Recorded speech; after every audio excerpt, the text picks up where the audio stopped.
बिल्कुल क्लियरली लिखा हुआ है that every direct selling entity and every direct seller shall ensure that the terms of the offer are clear so as to enable the consumer to know the exact nature of offer being made and the commitment involved in placing any order.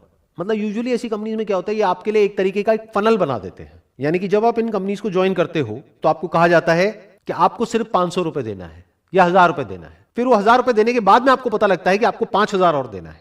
फिर उसके बाद में आपको पता लगता है कि अब अगर अपने बिजनेस को आपको बढ़ाना है, आप कमीशन चाहिए, तो आपको 5000 नहीं देना है, अब आपको 30000 देना है. एक तरह का एक ट्रैप बना दिया जाता है जहां पर आप अंदर जाकर के फंसते ही चले जाते हो. तो जो एक्चुअल इन्वेस्टमेंट होती है उस बिजनेस में, वो उससे बहुत ज्यादा होती है जितनी की शुरू में दिख रही होती है या दिखाई जाती है. ये करना गलत है इन रूल्स के अकॉर्डिंग. आपको बिल्कुल क्लियर तरीके से उस इंसान को बताना है ज्वाइन करने से पहले, यानी उससे 1 रुपए भी लेने से पहले, कि इस स्टेज पर इतना इतना पैसा लगने वाला है. जैसे बहुत सारी कंपनीज ऐसी होती हैं जहां पर के ज्वाइन करने के बाद में अगर उन कंपनीज को आप कहोगे कि हमको